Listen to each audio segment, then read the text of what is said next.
Hello Aquarius, Sun and Rising and Venus signs. Kamusta kayo? Sana po nasa mabuti kayong kalagayan. Welcome back po sa Star Tarot. At kung bago kayo rito, welcome din po kayo. Please subscribe, like, share my videos, and leave me a comment kung naka-resonate kayo. Thank you. So, first card ni Aquarius, we have clarity. Ayan, so baka naguguluhan ng iba. Confused. You are siguro in the fork in the road, no? Kumbaga, hindi mo alam saan ba ako pupunta, left or right. Mag-i-straight ba ako, no? So, hindi mo ma-figure out ngayon kung ano yung gagawin mo. Parang ganon. Kaya kailangan mo ng clarity. So, magdasal, no? Na magdasal kasi God always listens to our prayers. Kaya, yun, kung itong kailangan mo, dasal ka for enlightenment, for clarity, for illumination, and talagang yan ay makukuha mo. Yan ay ipapaintindi sa'yo ng universe kung anong kailangan mo dyan. Okay? So, what else? We have freedom. Ayan. Magiging malaya ka na. Kumbaga, or papalayain mo na yung sarili mo dito. So, this is really beautiful. Na ngayon, magiging malaya ka na from anything na, alam mo yun, hindi sa'yo kung dati, di ba? Yung parang hindi ka binibigyan ng kung sino man, hindi ka binibigyan ng pagkakataon na maging ikaw. You can't make a decision on your own. Di ba? Hindi ka makaalis ng walang permiso. Mga ganun ba? No? Parang meron kang nakakulong ka sa isang restrictive energy. Di ba? Pwedeng ganun. Pero ngayon, papalayain mo na yung sarili mo. You are going to break away from that situation at magiging malaya ka na maging ikaw. Malaya ka na magdesisyon para sa sarili mo. Malaya ka nang gawin ang gusto mo. Yung ganun ba? So, what else? And by the way, maraming salamat for subscribing. And if you haven't subscribed yet, subscribe na kayo. And also, maraming salamat din for not skipping the ads. Malaking bagay yan sa akin. And also, please click the join button sa baba ng video kung gusto ninyo na mag-join sa membership. So, embrace the truth. Okay? At maaari kasi, no, na all this time, baka meron kang pinaniniwalaan na isang bagay. Tapos, ngayon, madidiscover mo na, wow. Diba?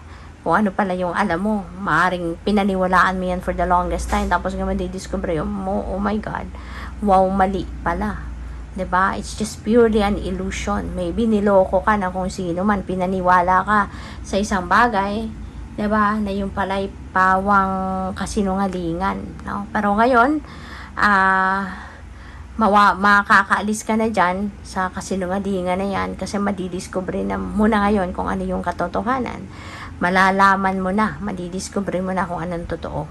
So, depende yan sa inyong sitwasyon, ano, kung ano man ang, if this message resonates with you, then alam mo kung ano yan, sinasabi ko dyan. Clarity, gulong-gulo talaga kayo, no, Aquarius. Dala-dalawa pa yung card ninyo ng clarity. So, siguro talaga you are so confused. Po pwede rin, no, na isa sa nagpapakonfuse din sa inyo sa ngayon is ito. Maaring tinatanong mo ngayon sa sarili mo, bakit ka nagawang lokohin? Bakit pinaniwala ka na kung sino man ito? Pinaniwala ka. All this time, all these years, pinaniwala ka sa isang sitwasyon or sa isang bagay na talagang hindi pala totoo. Diba? Kaya po pwedeng may galit, no? Mayroon ako napipick up dito na galit, na inis, na buwisit.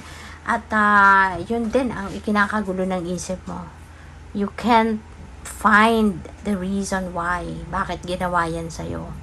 You know? So, yun. Tulad na sinabi ko kanina, magdasal ka. Ask for clarity, for enlightenment. No? So, tignan natin kung ano pa ang mga messages and energies surrounding you.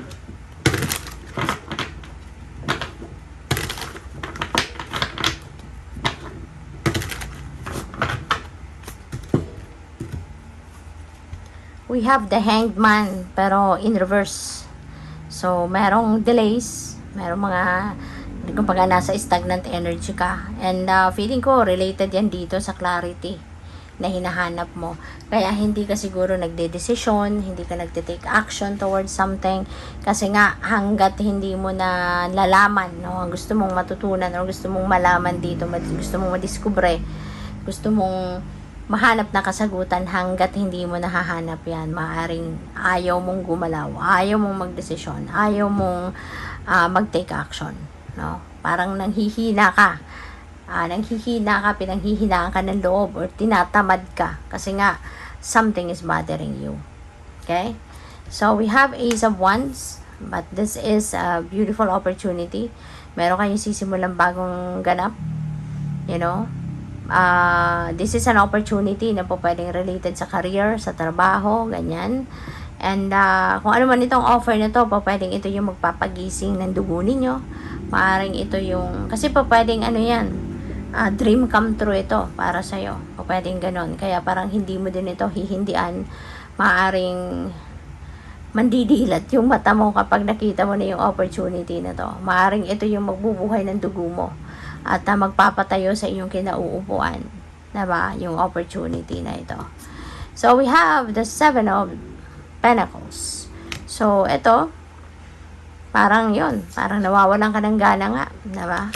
Maaring ito, ano man itong ginagawa mo, maaring yun, nagkakaroon ng delays ngayon.